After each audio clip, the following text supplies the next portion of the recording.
break, we're talking about hypothermia, spiritual numbness. Sometimes you just don't feel like, your heart is not there. You want to daven properly, you want to connect with Hashem, you're doing everything. But something's just not going. You're on one of those days, or one of those weeks, or one of those periods in life where you're just not motivated. And so we learned different suggestions of how to deal with that. That's one of the common things in our generation of the krius. And back in the old days, when they were davening in time of the Baal Shem, in those days, people would do all sorts of things when they davened. They would be jumping in the air, tumble souls, one end of the room to the other. Things were flying. I have no idea what it was like. But you read these things in the Svarim. What? Just had to watch it. I saw it by Rav Nissim Peretz a little bit. So he was in the air. He wasn't on the ground when he davened. That much I didn't see. That's the only. I never saw that before in my life. Okay, I've become. But these are things we're not used to. But so we learned that the reason that people have this occasionally is because sometimes avonusechem avdilm ain't outside of our so that we have things which we did or didn't do, and there's blocks. There are clouds. There's blocks on our neshama, and sometimes that's the Nefesh Bahamas. The Yitzhak gets a big shot a little bit, and he doesn't let us serve Hashem properly. He's blocking it. We want to do the right thing, but this other guy is there's a struggle. That's what we're here for. And normally, the best answer is to how do you deflate? How do you deal with it? First step is learning. The easiest way is learning. You open up a Tanya, open up a Sefer, any Sefer. You're learning and learning the Ma'ator Dorach HaBichoshech. The Torah. Many people have a Seder before learning. That gets one more into the thing. That's fine, but that doesn't always work. The Gemara says that if that doesn't work, then Yaskalo Yavamisa. If learning doesn't help you get you on track and get you warmed up to Yiddishkeit, then you need to do some more aggressive type of formula. You gotta knock down that haughty Nefesh Bahamas. You gotta knock him down. And when you knock it down, you deflate the ego. Then you'll be when you think about certain things, which we spoke about in perek Chavtes, how really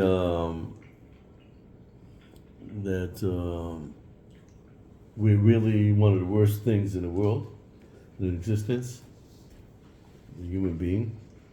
We're the only entity that could go against Hashem. Not a mosquito, not a cockroach, not a malach. Nobody else could go against Hashem, not a star or a planet, except for us. So out of the whole group in the Bria that Hashem made, we're the lowest of the low. We can actually rebel against Hashem. But the fact is that we could be so bad that we could choose to be bad. That's also our greatest connection to Hashem. Because we're the only entity that could choose. We're not robots like everything else. And that's our Achasorin is our greatest milo. But we learned that in perek Chavtes, we learned that Baal Tanya went through various things, how to recognize that a person is not where he thinks he is. But today we don't have to search for, look for faults and see where a person's Chesaron is, and therefore weaken the Nefesh Bahamas.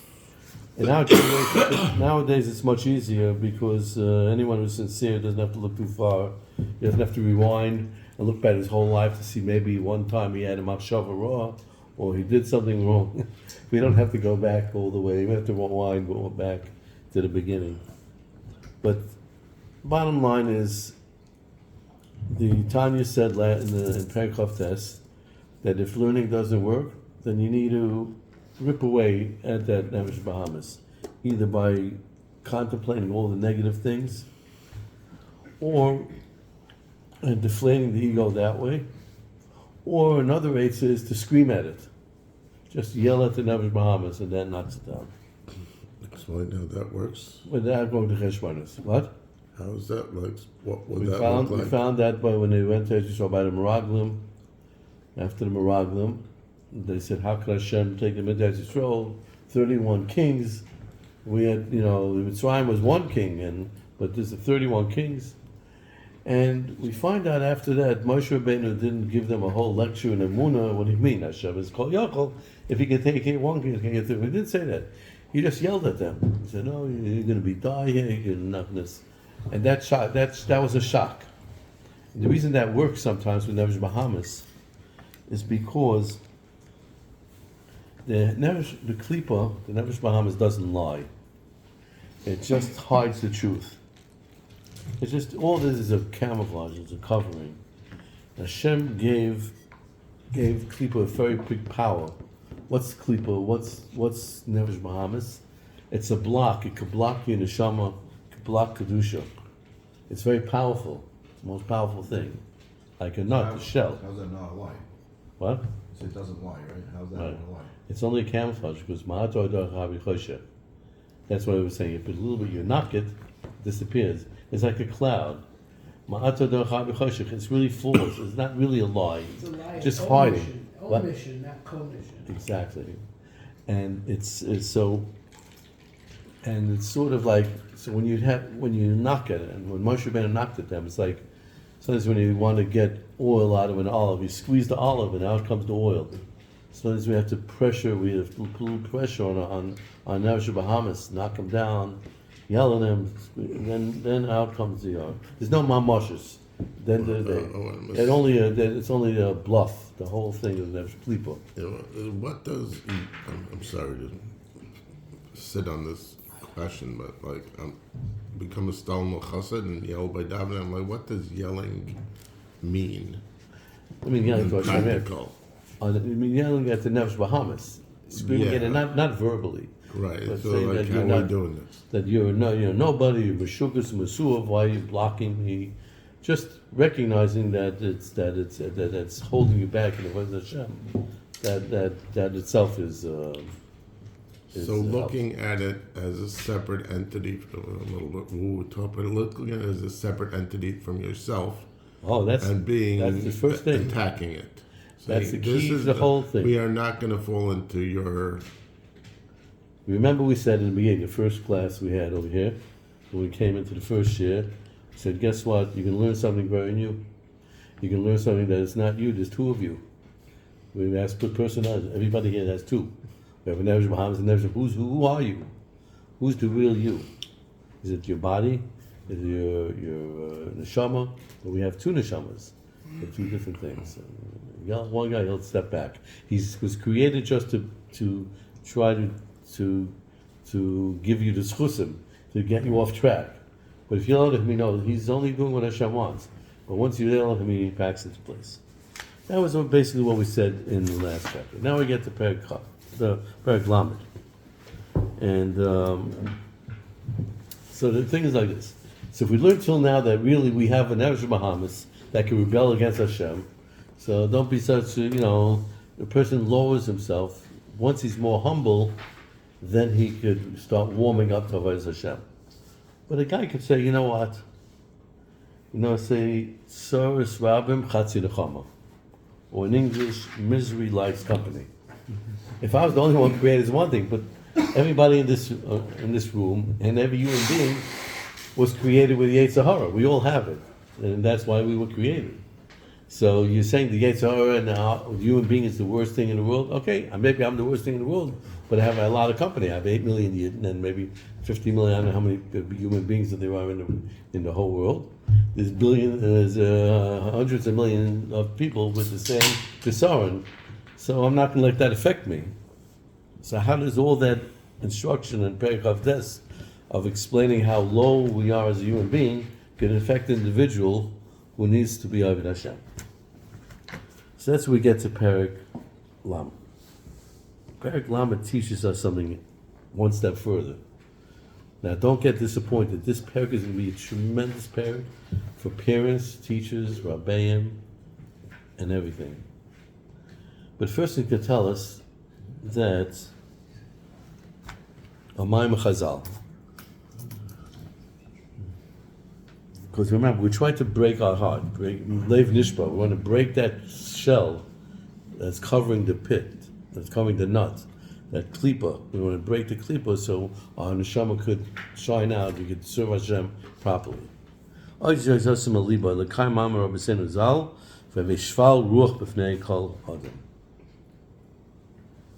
that mean?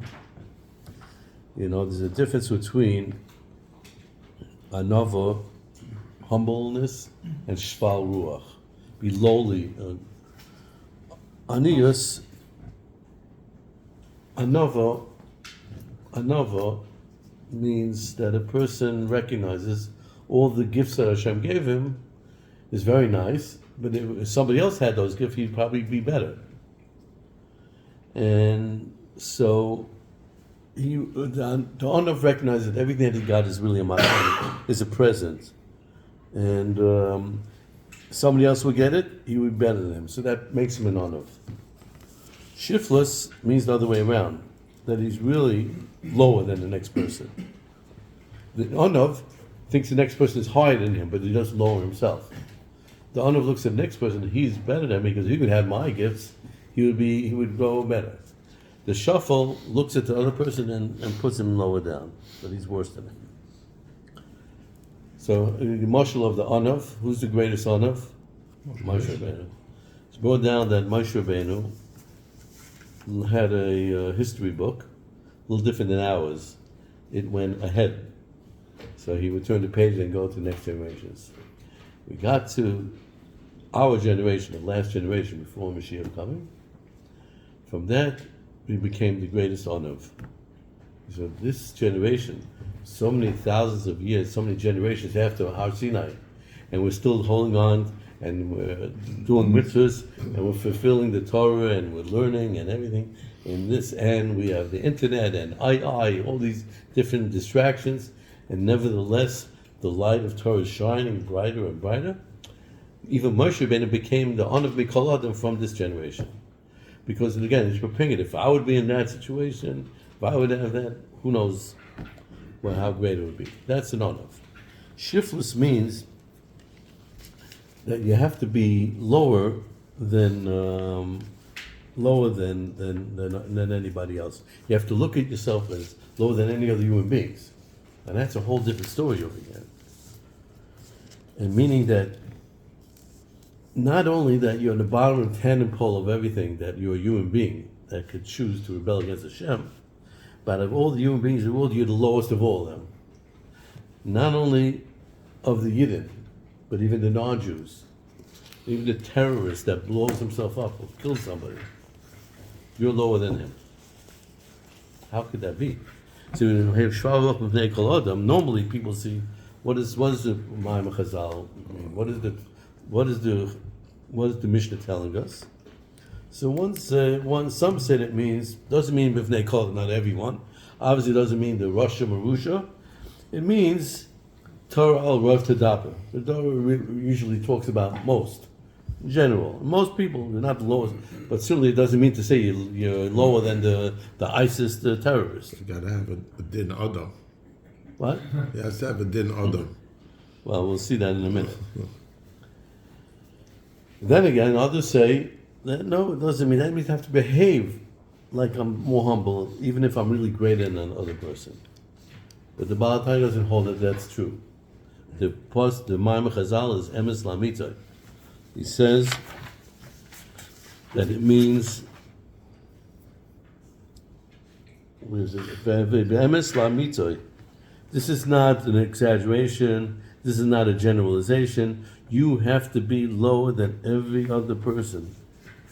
Literally, B'emes Lamitzah, and B'fnei Kol Ha'adam, Mamash, if you look B'fnei Kal Shabakalam. Ha'adam means non-Jew. Adam means Jew. And that means even the ISIS guy. You got to feel lower than the ISIS guy. And but that's crazy. How is that possible? First of all, by the way, the reason we're called Adam and a non-Jew is called Ha-Adam. You know the story with Rameh Shapiro? There was a libel case in Europe, Bialis case where the government had some charges against the Jew, and people all over the world were contacting their leaders to intervene, and I don't know what all the pratim were, but they sent Rameh Shapiro to defend this guy, and in the case, the lawyer said that the Jews don't consider the Goyim as anything. They don't treat them like equals. They feel what? I saw that on Twitter the other day. Yeah. Yeah, it's like become a new thing now. We're grabbing our little quotes around and posting. Right, exactly. It's not a good thing. So he said, what was I'm trying to remember the pratim. So he said that they found this piece, like you're saying, Atem Kuim Adam. A Jew is called Adam and not a non-Jew. So they brought this up in the case. They told the judge, listen, these guys, they think you're an animal. Because they say they're Adam, that means we're lower than. If these guys are the highest in the world, and everybody else is like an animal. That's how the Jews look at themselves. So Meshua had to give the answer. He says, yes. The Jews are very different than the non-Jews. A non-Jew is b'fnei kol ha'adam. Each one is separate, independent, total, complete on his own.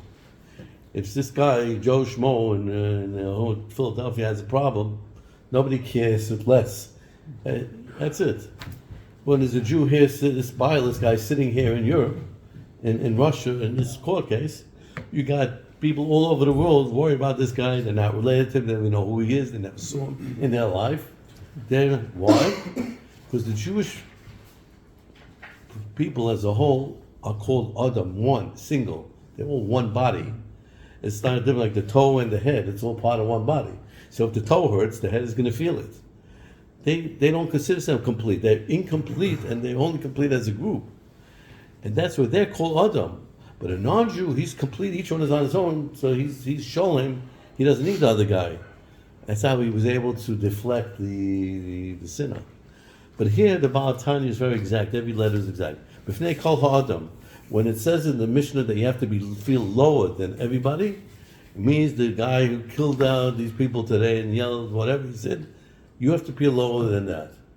And it has to be emes lamita. This is not an exaggeration. And how in the world is that possible? How could a person say something emistic and that you have to humble yourself to the point that you're lower than the terrorist?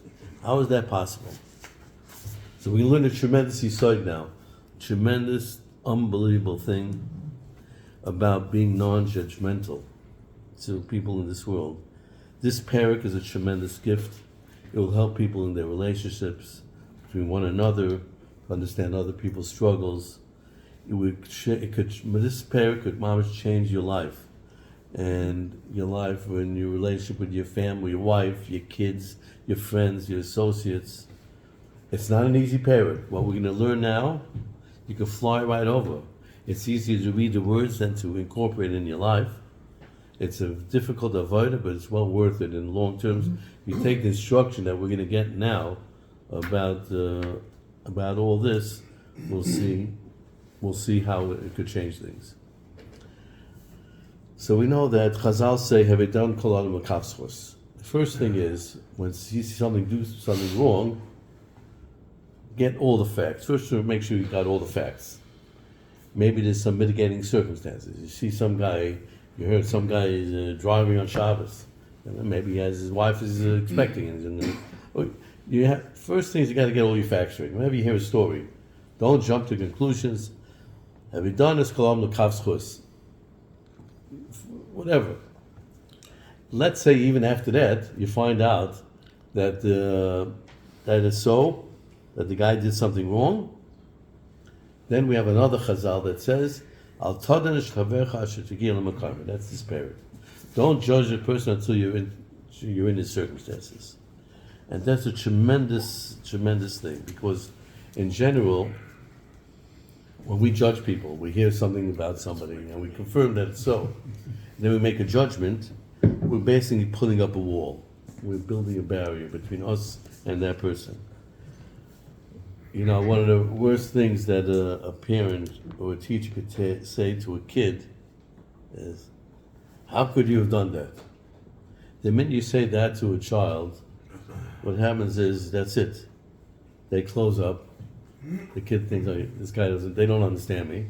And they'll look for answers somewhere else. So somebody else will try to, without tool somebody for validity or whatever it may be.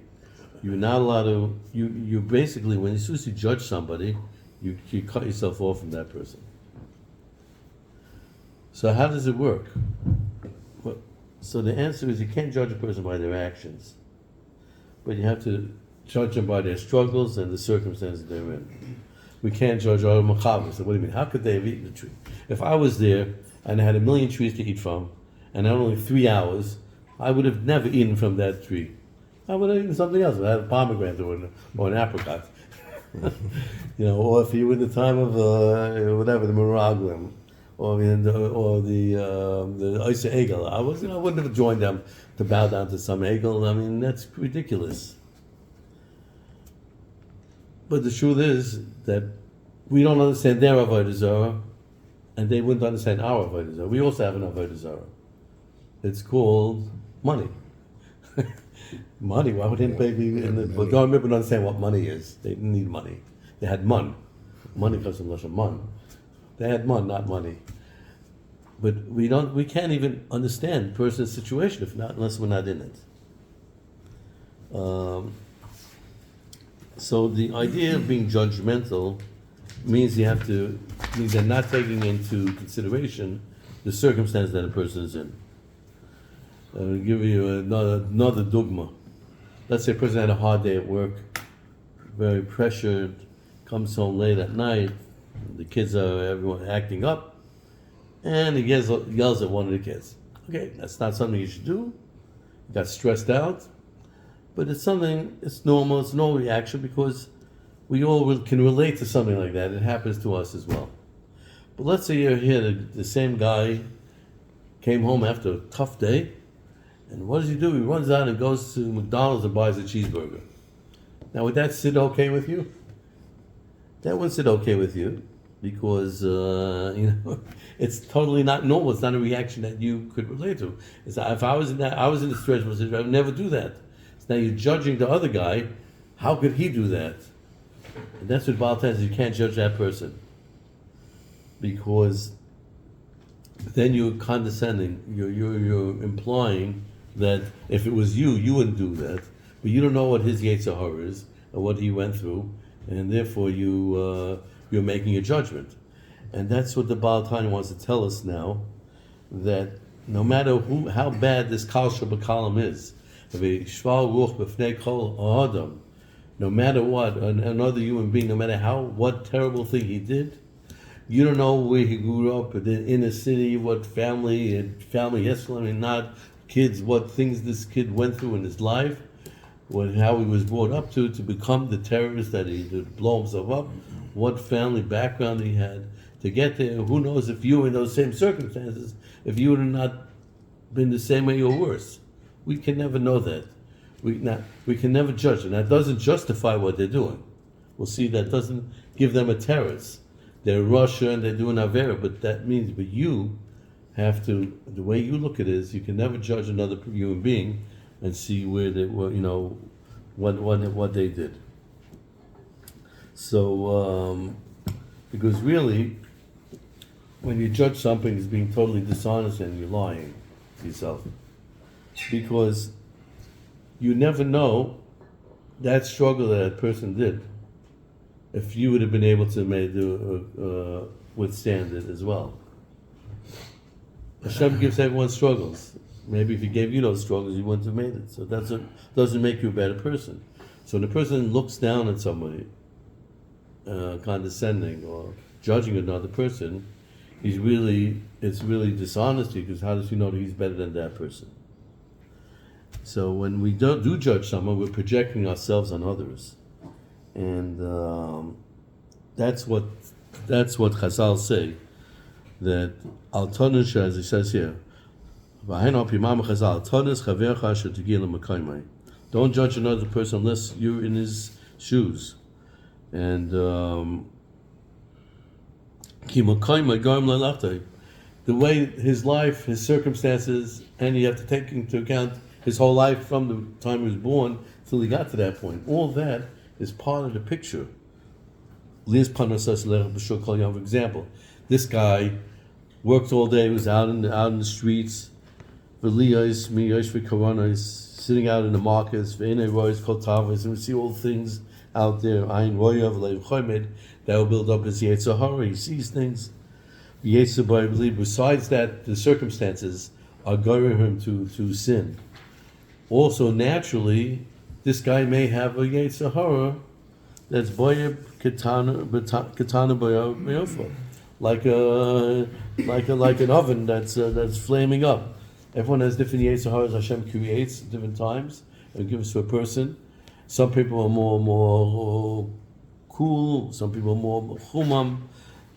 Kahanim have more livelihood. Some they get more because everyone has different tendencies.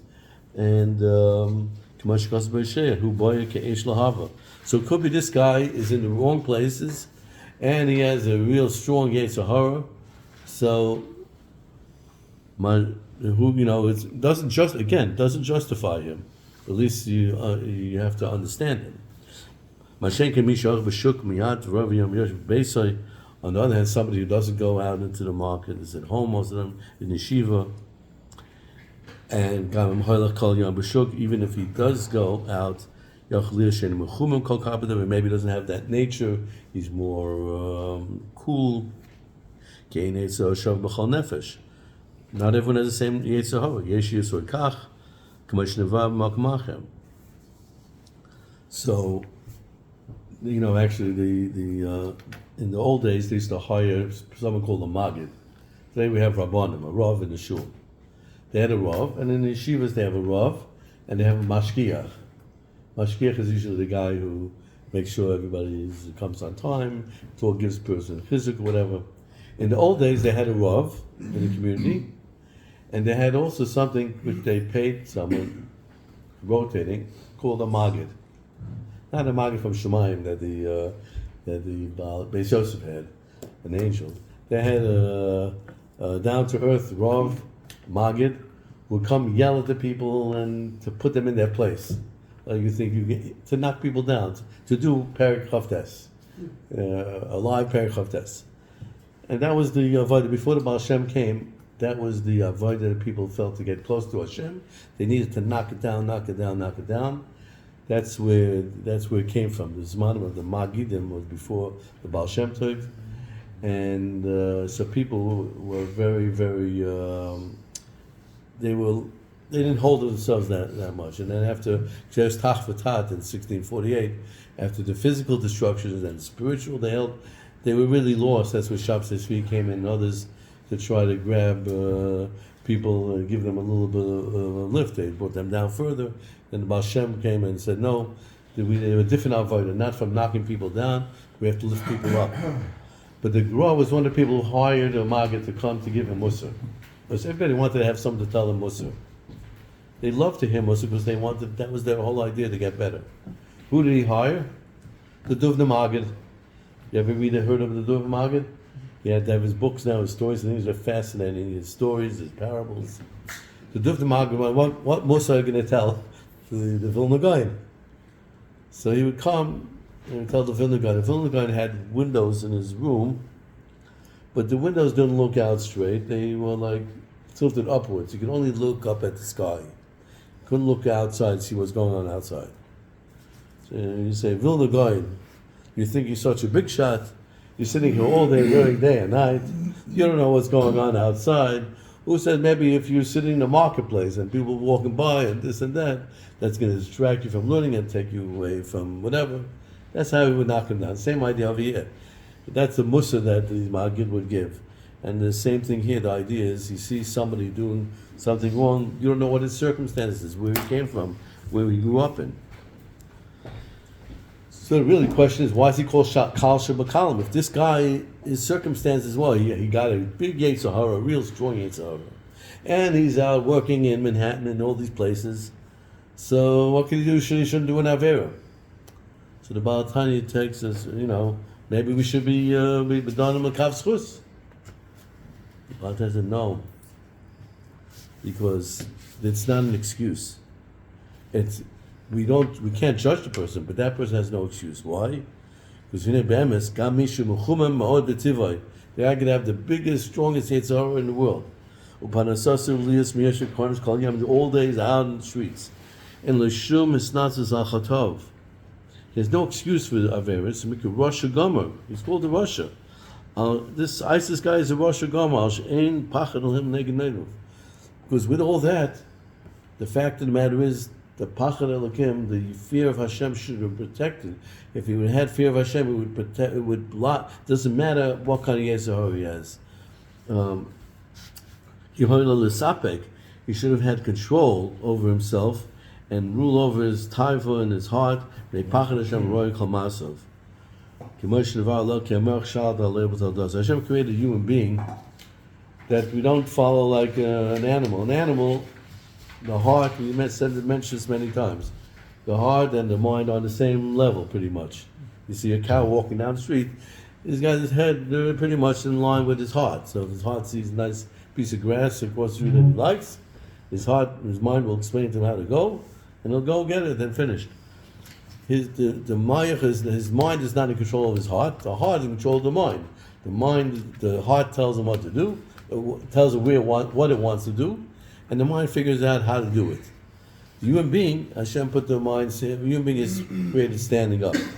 The mind's on top of the heart. So the person's taivas were in the heart, but he still has a mind. Hashem put him a mind on top of him that he can control.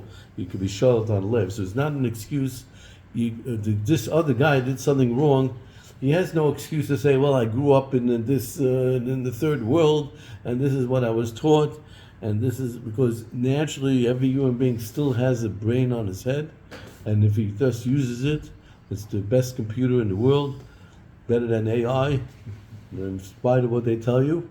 And you use this computer in your head, this moyach, and even the biggest Russia could control himself.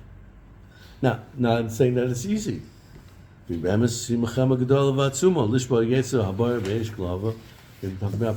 not so simple. You got to really work on yourself and think and contemplate about if a person is about to do an avera, he has to use his mind. Yosef Avinu pictured his father Yaakov, and that's protected him. It's said by Yosef that by Potiphar that all the Yetzer Haras in the world joined together to try to challenge Yosef from Mitzrayim. Imagine putting everybody's collecting, having a whole bazaar, and everybody's sitting in the Yetzer Haras and putting it all in one place. And that was the challenge that Yosef had to face with Eshes Potiphar when he was there in Mitzrayim, challenging all the Yetzer Haras all bound together. And it was not an easy struggle. He only was able to do it because his mayach, he connected to his father, and that's how he was able to do it. So once one recognizes that, so now,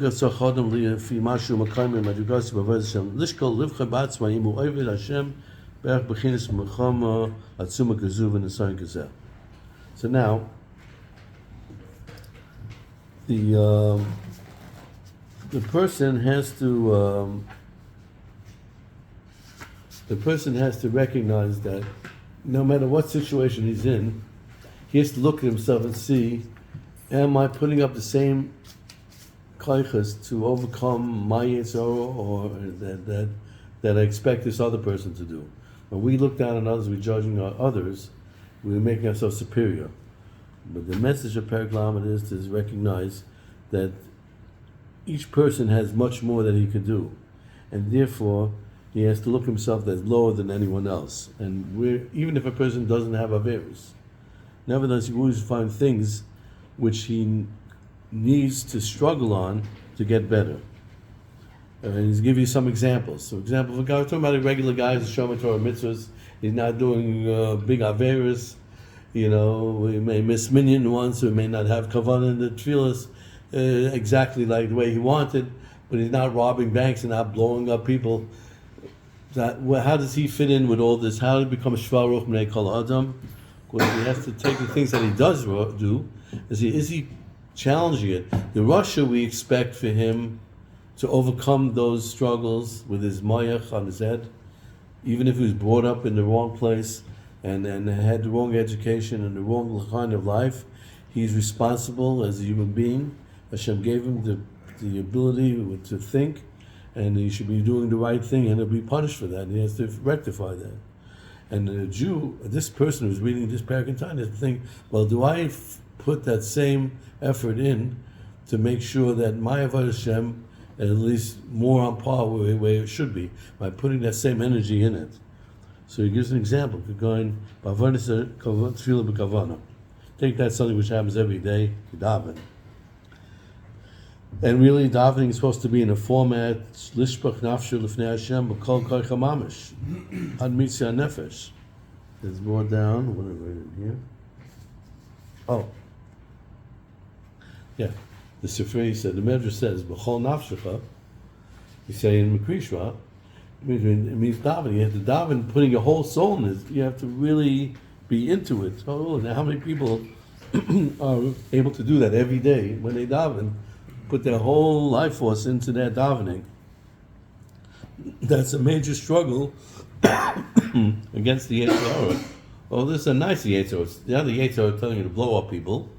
It's the Yetzer Hara to try to distract you from having that enthusiasm and get into it. But you have to see that if I'm expecting the other guy to overcome his Yetzer Hara and he's a Russia, then I have to do my own use that same struggle to improve my tefillah. And a person has to imagine that he needs that same effort to overcome his body and his nefesh bahamas, amoinim, hakavana b'machama atzuma, and they block his ability to serve Hashem properly. This is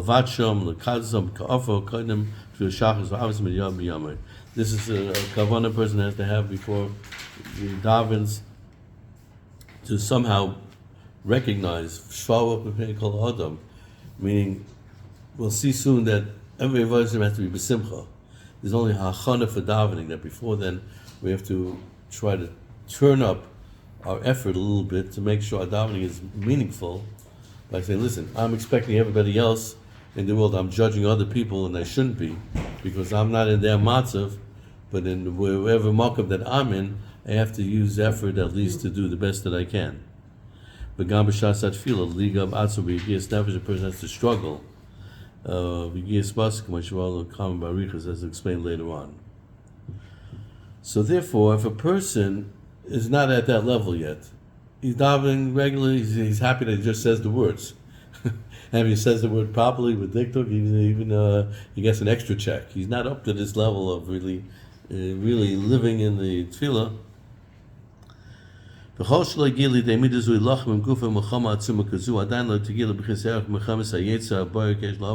he's not better than that other guy in a certain respect, who has a different Yetzer Hara. He said because who's subdued because of his pachad Hashem, and that's why Shvar Ruch B'nei Kol Adam gets a person to focus on the fact that he has to use his utmost koiches to be able to overcome his Yetzer Hara. They need a tremendous mechama connected to the Yetzer Hara to overcome it. If we expect others to overcome the Yetzer Hara, these are Yetzer Haras that we have to overcome. They're certainly much nicer than those other Yetzer Haras, but nevertheless Hashem judges us based on the struggles. Maybe I'll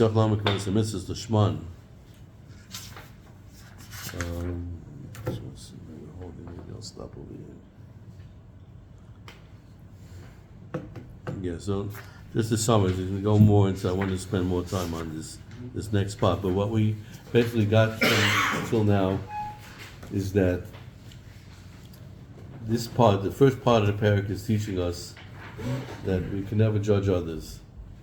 And we look at a person, the minute you look at a person and you try to judge, well, I wouldn't do that if it was his situation, then they know it, they notice it. People, the kids, the teenagers, they feel it right away. Instantly they'll know that if there's some sort of a judgment, then that you're looking down at them, they feel it and they block. If you want to build your kesher with someone, you have to look at the good in every person. The Lubavitcher Rebbe was not happy with the term that people use, the Kiruv movement. He was very unhappy with that. Why? When you say Kiruv movement, you're implying that that person is far, and you want to bring him closer. That's a judgment. What do you want to call That's a it? judgment. Whatever, they're not doing wrong, but don't give him that kind of label. Interesting. Similarly, he didn't like the idea of secular Jew. I mean, secular Jew. A Jew is a chelik al-kamimal. He's not. He may not be as committed yet, so you want to get into to teach him more things. But once you label a person, you've made a judgment on the guy, and that's what perek lamed teaches us. Don't make a judgment on anybody. And when you break away that, you don't bring the wall. You could change everything. You could be mashpia on others in a totally different way. You can have an effect on others. You can't have an effect on someone if you judge them. And nobody wants to judge. Don't even realize that they're judging. You hear somebody says that his wife says, "Oh, the guy is, I can't. My husband, I can't deal with him. He doesn't throw his socks in the hamper." And you think, man, what's the big deal throwing the socks in the hamper? Put the socks in the hamper. What's the big deal? I could do that. Or my wife is always late. I've got to get to him. She's 5-10 minutes every time. She's always late. But that's her struggle. We can't judge a person. I'm always on time, and the wife is late. That sound familiar?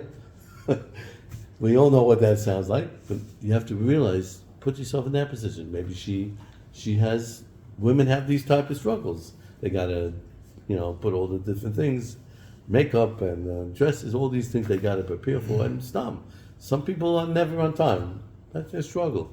You don't have to judge them, and if you learn how to do that, and you look at people without judging them, that ahava will get to eventually Lamed Beis, how we can have tremendous ahavas Yisrael, and love everybody else and be able to mashpia on others, and it changes everything. It's a whole life changer by taking these messages and putting it into practice. All right? We have a wonderful Shabbos. With the person in the middle here. So we're somehow in the middle of the else. We'll start again. How much else it feel? This is yours. Hmm? This is yours? Is this the whole perek that they made a copy of? Sheriff's Alaska. The booklet goes to What? the booklet. Yeah. The booklet goes to the To the end of the perek? yeah, each Okay, so we'll I'm continue. on the back page also. Okay. Thank you. So, Rabbi,